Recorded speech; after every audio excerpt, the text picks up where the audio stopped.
I should have thrown you out the second you crawled into his lap. Funny, this little thing saved me from marrying garbage. I was 30 when everything I believed in came crashing down. Mia was the same age. We'd known each other since we were 24. Our paths first crossed at a mutual acquaintance's birthday gathering. I noticed her from across the room, mid-laugh, and there was an undeniable pull. She radiated an energy that lit up the space around her. That evening ended with the two of us on a balcony, lost in conversation about our dreams, the movies we loved, the places we longed to explore, and what we hoped life would become. From that point forward, I was completely hers. We became a couple not long after that night. Within a year, we were living under the same roof. Everything felt like it was falling into place, at least from my perspective. Mia had a much more active social life than I did, but I never saw it as a problem. I thought we balanced each other out. I offered stability and peace, while she added excitement and unpredictability. Just last year, I asked her to marry me, completely certain she was the one I'd spend the rest of my life with. She cried and said yes without hesitation. From there, we jumped headfirst into all the typical wedding preparations, visiting venues, sampling cakes, and debating small things like the necessity of an open bar. I truly thought we were building our future together. Turns out I was blind to the truth. It all began to fall apart because of something seemingly trivial, a gift bag, just a small, glittery one. I wasn't supposed to be home then. My shift had wrapped up earlier than expected, and I wanted to surprise Mia with dinner. But when I got to our doorstep, I saw it sitting there, a shiny little bag with a note attached to the wildest bride-to-be. Every moment was unforgettable. Love, Tasha. At first, I didn't think much of it. Tasha had been Mia's best friend since college, loud, unpredictable, and always a bit too much for my taste, but fiercely loyal to Mia. That loyalty was enough for me to put up with her. Mia used to joke that the two of them were the ultimate fun duo, but something about that note felt wrong. It didn't sit right. I took the bag inside and left it on the counter. I stared at it for a while, unsure why it unsettled me. It was probably harmless, but why did my gut feel so tense? Eventually, I caved. I told myself I wasn't snooping. I was just curious. It was out in the open anyway, right? Inside were the standard bachelorette items, a plastic tiara, a glitter-covered sash that said bride's last ride, and enough confetti to make a mess. But at the bottom, I found something that made my stomach churn, a pair of men's underwear, not new. Used. I tried to convince myself it was a prank or a tasteless joke. Then I noticed a flash drive buried under the glitter. I don't know what made me check it. Maybe the underwear was already too much. There was something about the whole package that felt wrong. I plugged it into my laptop. There was only one file on the drive. I opened it. The footage started innocently. Mia and her friends were at a club, packed into a booth, laughing and toasting. The camera panned across to show Mia wearing her tiara and sash. She looked beautiful, like always, but there was something wild in her demeanor, like she wasn't just partying, but escaping. Then came the next segment. Mia was on stage at a nightclub, dancing provocatively with a shirtless performer while her friends shouted and clapped. I tried to keep calm. It's a bachelorette party, I told myself. Things get a little crazy. But then she pulled the dancer by the hand and led him off the stage, toward a private back room. I paused the video. My pulse was racing. I wanted to believe it was a joke or just some over-the-top fun. Maybe nothing happened. Maybe it was all for laughs. But deep down, I already knew. The next part confirmed everything. Now Mia was lounging in a VIP section, drinking and flirting with 3 men. At first it looked playful. Then one kissed her. She didn't stop him. She kissed him back. Then another joined in. By the end of the clip, she was taking all 3 of them toward a hotel room. And then came Tasha's voice, loud, giddy, and narrating like she was filming a highlight reel. "Mia, you're a freaking legend. Bride of the year." I sat in silence, numb. My chest felt hollow. Who was this person? This wasn't the woman I'd held for years as she fell asleep watching cheesy movies. This wasn't the same person who once cried tears of joy just talking about raising kids together. This wasn't the Mia I loved. Later that evening, Mia came home like nothing had happened. She kissed me on the cheek, asked about my day, and raved about Tasha's wedding decor ideas. I played along, smiled, nodded, pretended everything was fine, but I was already gone inside. All I could see was that video. I kept asking myself how I missed it. Were there signs? Had I just been blind? Or was this the first time? I didn't know. And at that point, I didn't care. The person I thought I was marrying didn't exist anymore. I couldn't sleep that night. I lay in bed staring at the ceiling, mentally replaying every second of that video. The laughter, the kisses, the touches, each one cut deeper. I wanted to scream, to demand an explanation, but it wouldn't have changed anything. The next morning, Mia was up early getting ready for work. She kissed me on the forehead before heading out the door and said, "Can't wait to see you tonight, babe." I smiled back and said, "Yeah, me too." The second she walked out the door for work, I sprang into action. No coffee, no hesitation, no sitting around wondering what to do next. I yanked my old duffel from the closet and began throwing things inside. Clothes, bathroom stuff, laptop, chargers. Anything that fit quickly and cleanly. I wasn't planning a return trip, so I didn't waste a second deciding what mattered and what didn't. I didn't care about the couch or the blender or the flat screen. She could keep every single item we bought together. Let her have the apartment. I just needed to be somewhere, anywhere else. While shoving things into my bag, it hit me. I'd never done something this impulsive before. I've always been the type who organizes everything. Vacations down to the minute, project plans at work, even my Sunday grocery runs. And here I was, shoving random essentials into a bag without a clue where I was headed. All I knew was I had to leave. I pulled out my phone and started searching for a place to go. I didn't want a chain hotel. It would feel too sterile, too real. I needed quiet, space, somewhere I could breathe and think straight. That's when I stumbled across a small lakeside lodge about 2 hours away. It wasn't luxurious, but it was peaceful, and they still had open rooms. That was all I needed. I booked a week on the spot, paid in full, and didn't flinch at the cost. Peace was worth it. Before leaving, I grabbed a folder off my desk, the one that held all our wedding paperwork. No way was I footing the bill for a ceremony that was never going to happen. The venue was first on my list, so I made the call while heading out the door. "Hi, this is Ryan," I said, trying to sound casual. "I need to cancel a wedding reservation." There was a pause. Then the woman on the line spoke with that overly sympathetic tone people use when they're about to recite bad news. "Oh no, I'm sorry to hear that. May I ask why?" I wasn't about to pour my life story into a phone call, so I gave her a soft, practiced lie. "Plans changed. That's life, right?" She rattled off policy terms. 20% cancellation fees, blah, blah, blah. "That's fine," I interrupted. "Just cancel it." Once the call ended, I got into my car and pulled away. I didn't glance back at the apartment. The drive felt unreal, like I was operating on autopilot. My hands were steering, but my head was stuck on that flash drive, replaying every second of what I'd seen. Was it a one-night disaster, or had she been this person the whole time and I never noticed? Halfway to the cabin, I stopped at a gas station for snacks and water. While paying, I felt my phone vibrating in my pocket. I didn't need to look. Of course it was her. I let it buzz. One call, then two, then a flood. Text after text. Call after call. She must have gotten home and seen the empty closet. I couldn't bring myself to read anything. I already knew what was coming. Denials, crying, excuses. The classic, "it's not what it looks like." I silenced my phone and kept driving. When I arrived, the place was small, but exactly what I needed. King bed, a cozy fireplace, a tiny kitchen, and a private deck with a lake view. It felt like another planet, quiet, still, untouched by everything I'd just left behind. I tossed my bags into a corner, sat on the edge of the bed, and finally exhaled. A deep, uneven breath I hadn't even realized I'd been holding. That was the first time it really landed. I had just walked away from my fiancée, my home, and the life I thought we were building. The rest of the afternoon, I slowly unpacked, but every item felt foreign in this unfamiliar space. I kept thinking I'd hear Mia shout from the next room or ask if I wanted something to eat. Even the creaks in the walls made me flinch, half expecting her to appear. Eventually, I slapped together a sandwich with the stuff I'd grabbed at the gas station and sat down. That's when I finally unlocked my phone. Over 20 missed calls. The texts started out calm.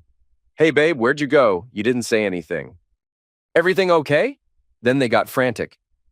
"Ryan, where are you? Why's your stuff gone? Are you all right? What's happening?" And finally, the desperation.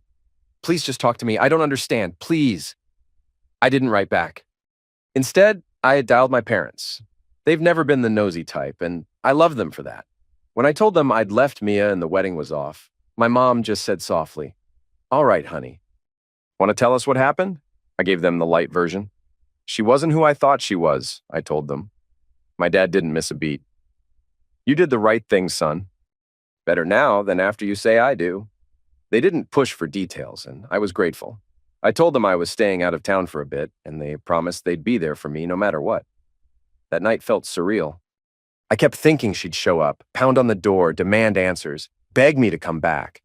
I kept revisiting every sacrifice I'd made, saving for the wedding, adjusting my lifestyle, tolerating her attachment to Tasha. And for what? For her to betray me like that in one disgusting night? When I finally crawled into bed, I was sure of one thing. I wasn't going back. Not for apologies. Not for crocodile tears. Not even for closure. That chapter was done. But there was one thing I couldn't shake. Tasha. She wasn't just an observer in that video. She was the puppet master. That footage wasn't some accidental party clip. It was deliberate. A keepsake. Something she was proud to have captured. And the note on that bag? You deserved every second of it. It wasn't just a message. It was a smug little confession. From the beginning, Tasha and I never clicked. When Mia and I got together, she was one of the first people from her life that I met. She talked too loud, cracked jokes that were always a little too sharp, and clearly lived for attention. Mia adored her, thought she was the life of the party, but to me, she came off as exhausting. Over time, I learned to deal with her because she was so tightly woven into Mia's world. But deep down, I never fully trusted her. In hindsight, there were warning signs. Tasha was always the one nudging Mia to go out, even when we had things planned. There were nights Mia would stumble in around 2 a.m., drunk, with Tasha laughing in the background, yelling things like, "Oops, borrowed your girlfriend again, Ryan." I used to laugh along, but now it made me sick. At the cabin, I knew I wasn't ready to talk to Mia. Not yet. But Tasha? I wanted a face-to-face. I wanted to look her in the eyes and see what she had to say. Instead of texting her directly, I downloaded a burner app and messaged her anonymously. "Hey, it's Ryan. We need to talk about Mia. Tomorrow, noon. Coffee shop on 7th. She replied in under 5 minutes. What? Are you okay? Is Mia okay? What's going on?" I didn't answer. The next day, I drove into the city, parked down the block from the cafe, and waited. Sure enough, she walked in right on time. Same overdone energy as always. Hot pink blazer, absurd heels, sunglasses indoors like she was dodging paparazzi. All peak Tasha. I stepped inside a few minutes later and took the seat across from her. She looked startled for a second, then gave me her trademark smirk. "Wow, Ryan! You scared the crap out of me with that message. What's this all about?" I didn't bother with pleasantries. "Let's skip the act. I know what happened at the bachelorette party." Her expression stiffened. "What are you talking about?" I leaned in, voice steady. "The flash drive, the video. The garbage you left outside our door, I saw all of it." She blinked, then forced a weak laugh. "Oh, come on, Ryan. It was just typical party stuff. You're not seriously mad about that?" "Mad?" I said, sitting back. "Try furious. What kind of friend enables cheating and then delivers it like a trophy?" Color drained from her face. "It wasn't like that," she said quickly. "It was a wild night, that's all." Nobody got hurt. I pulled my phone out and opened a saved screenshot, sliding it across the table toward her. "Mia, bride of the year. You owned that stage, girl. Don't feel guilty. It's your last chance to be free." Her face went pale. She tried to shove the phone back toward me. "Ryan, you're blowing this way out of proportion. It's just a tradition. Everyone has their last hurrah." "A tradition?" I snapped. "Is that what you call helping someone destroy their relationship?" She exhaled loudly, folded her arms, and leaned back. "I didn't make her do anything. She's an adult. She chose it. And you were right there, egging her on," I said. "You were supposed to be her support system. Instead, you helped her blow everything up." She rolled her eyes. "Look, she loves you. It was a one-time thing. You guys can get past it." That broke my patience. I slammed my hand on the table, loud enough to make heads turn. "Get past it? You think I'm just going to forget the part where she hooked up with 3 random guys because it only happened once? Are you hearing yourself?" She shrank slightly and scanned the room, clearly uncomfortable now. Okay. she said in a hushed tone. I'm sorry. If things got out of hand, I didn't mean for it to, but Ryan, this isn't my mess. It's between you and Mia. I stood up slowly, pocketing my phone. You're already in it, Tasha, and believe me, people are going to see exactly who you are. Her eyes widened. What are you saying? You'll see soon enough. I walked out without another word. The whole way back to the cabin, her words echoed in my head. She's an adult. She made her own decisions. And as much as I wanted to dump the entire blame on Tasha, that part stuck. She hadn't forced anything. Mia had made her own choices, fully aware of what they meant. That realization hit like a gut punch. I had always seen Mia as this spontaneous, free-spirited soul, but now all I saw was recklessness. If Tasha had lit the match, Mia was the one who burned everything down. Back at the cabin, I opened my laptop and started typing. I wasn't ready to confront Mia yet, but I knew one thing for sure. I wasn't letting Tasha get ahead of the story. I pulled together the screenshots and video files and sent them to a few friends we shared, people I trusted to keep it quiet until I was ready to talk. Tasha never contacted me again after that meeting. I wasn't shocked. She probably figured there was no way to fix it, and honestly, I didn't care. She was no longer my concern. I knew what had to happen next. I had to reach out to Mia's parents and let them know exactly what had gone down. Mia's family always gave off this prim and proper energy. I never felt fully accepted. When we moved in together 3 years ago, her mom, Janet, acted like we were committing some sort of social crime. She never said it outright, but her disapproving glances and snide comments like, "You know it's not proper to live together before marriage," said everything. Just the mention of our apartment seemed to wrinkle her nose.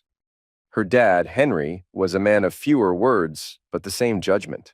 Anytime the subject came up, he'd grunt and mutter, "Different times back in my day." It wasn't until Mia and I got engaged that her parents began treating me like I actually belonged. Once the ring was on her finger, everything shifted. Janet suddenly wanted to host bridal showers, and Henry started talking about pitching in on a down payment for our first home. It felt like I had finally passed some unspoken vetting process and was now acceptable in their eyes. But after what she did, keeping quiet was no longer an option. She betrayed me, and now it was time for her to face the consequences, especially with the parents who'd always acted like she was untouchable. They backed her in every way, emotionally, financially, and socially, and seemed convinced she could do no wrong. Meanwhile, the texts from Mia hadn't stopped since I confronted Tasha. "Ryan, please, just answer me.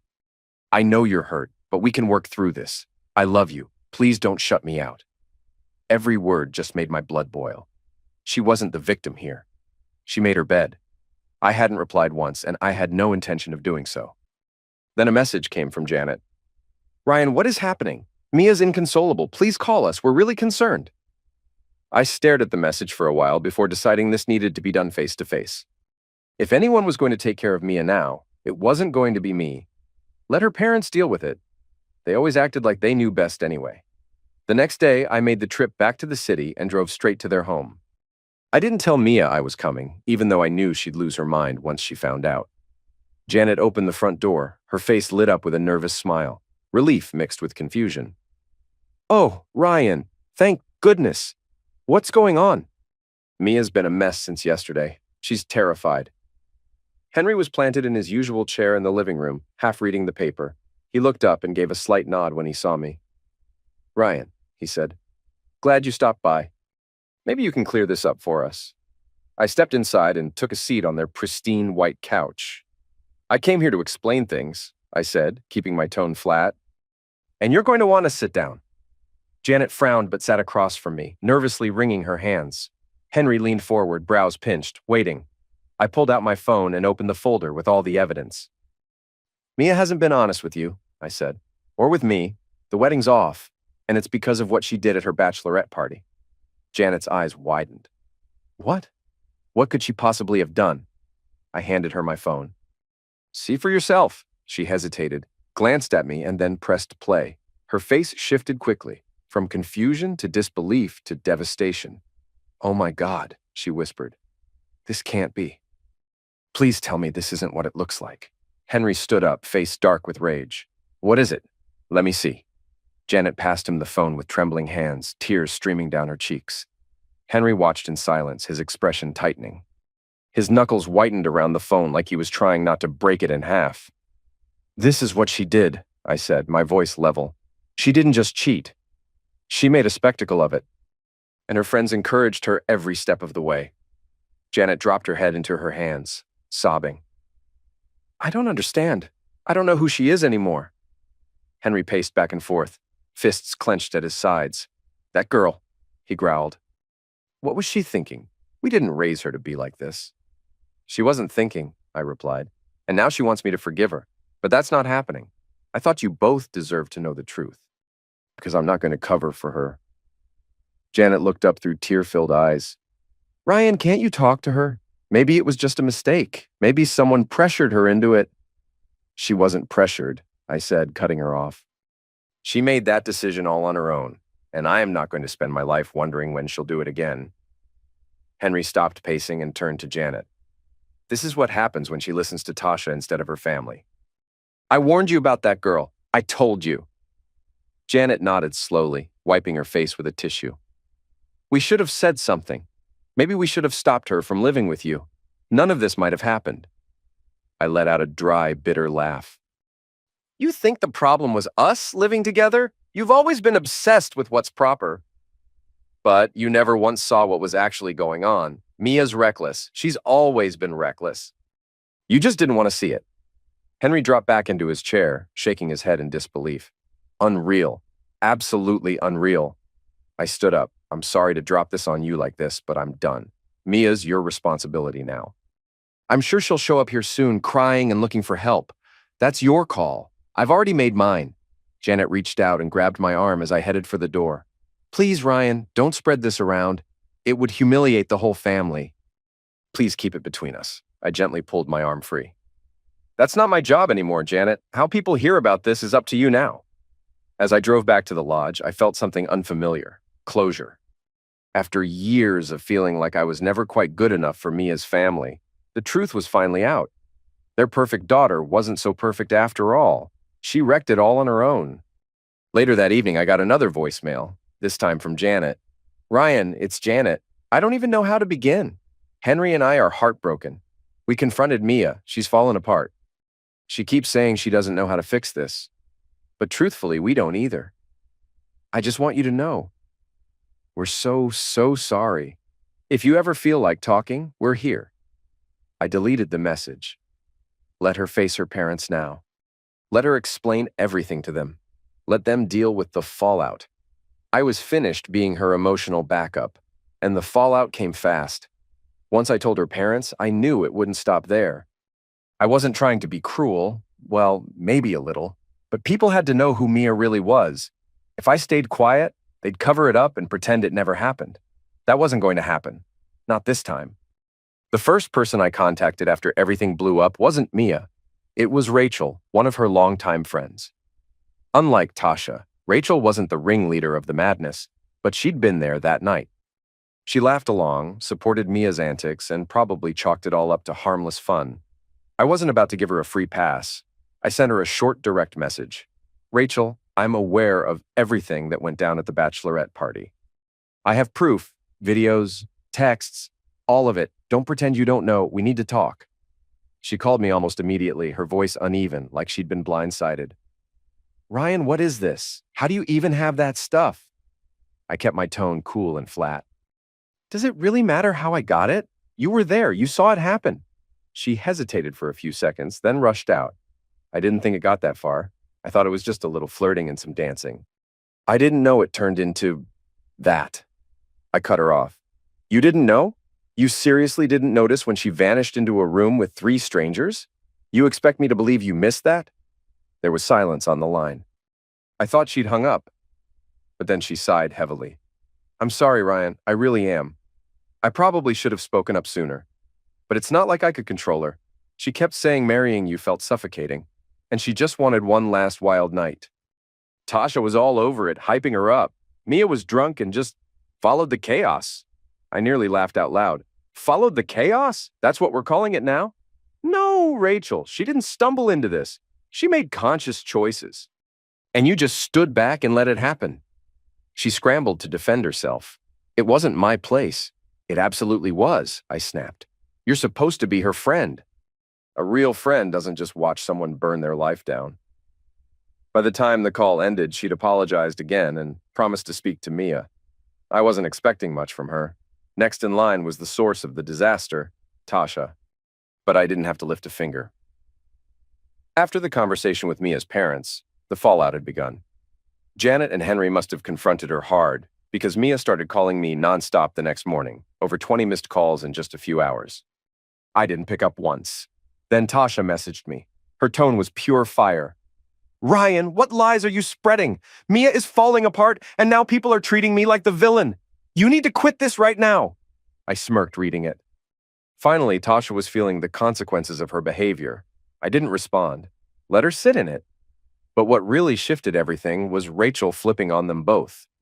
She clearly realized that staying loyal to Mia and Tasha meant going down with the ship, so she distanced herself fast, telling everyone she never fully understood what happened, claiming she would have stopped it if she had. She made sure people knew she wasn't backing either of them anymore.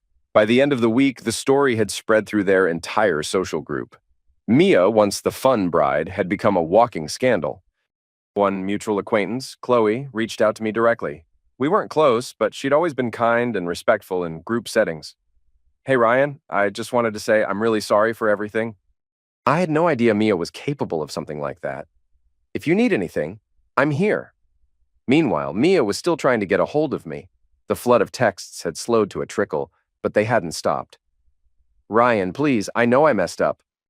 But I'm begging you, just tell me how to fix this. I'll do anything. It was pitiful.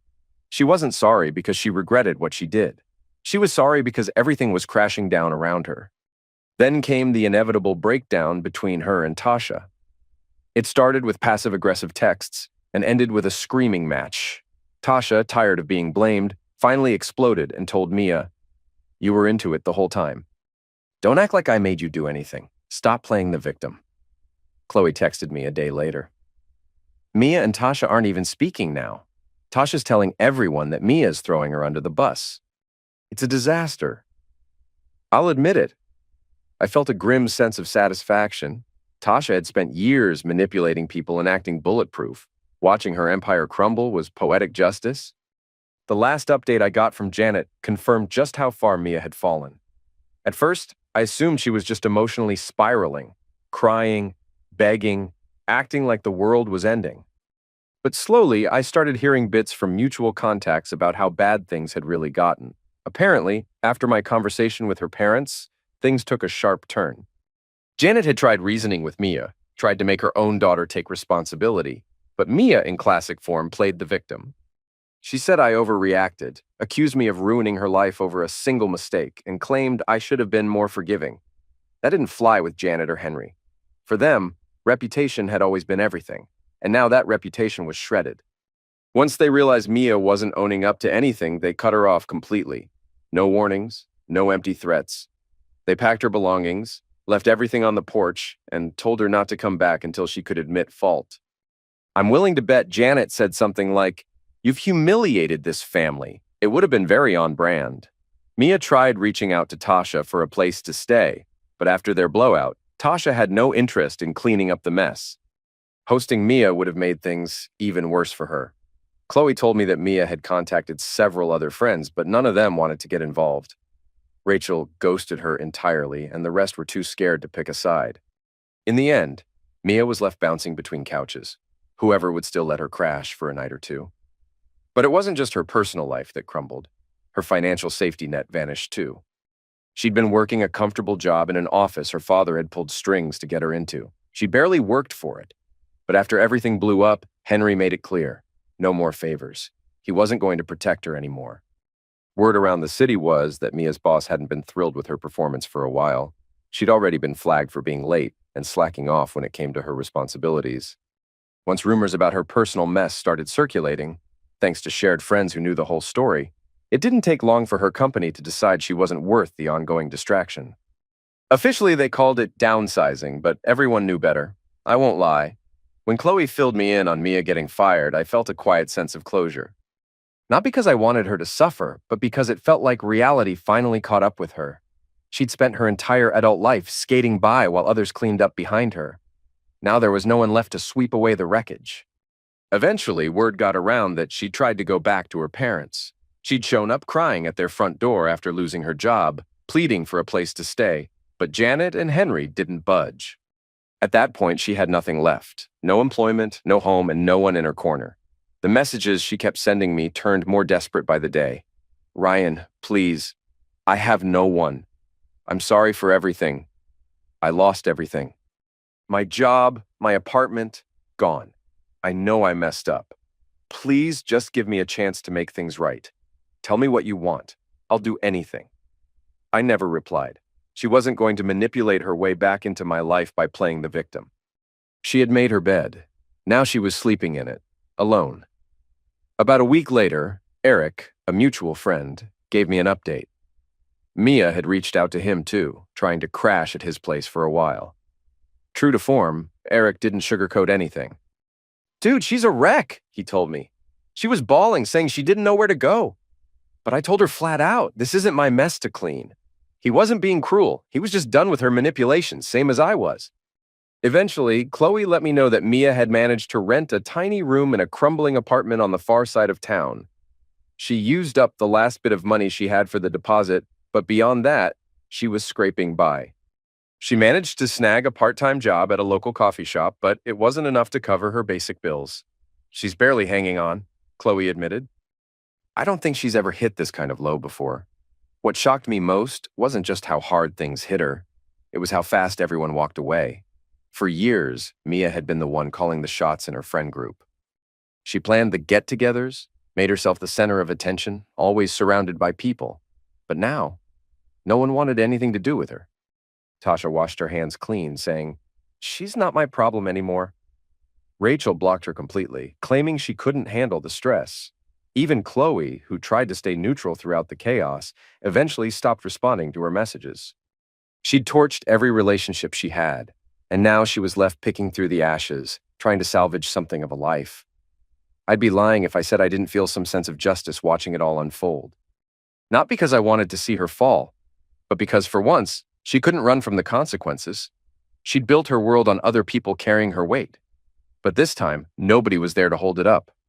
Meanwhile, I was putting the pieces of my own life back together. Each day felt like one step further from the wreckage she left behind. Mia was out there trying to restart from zero, and honestly, that's exactly where she needed to be.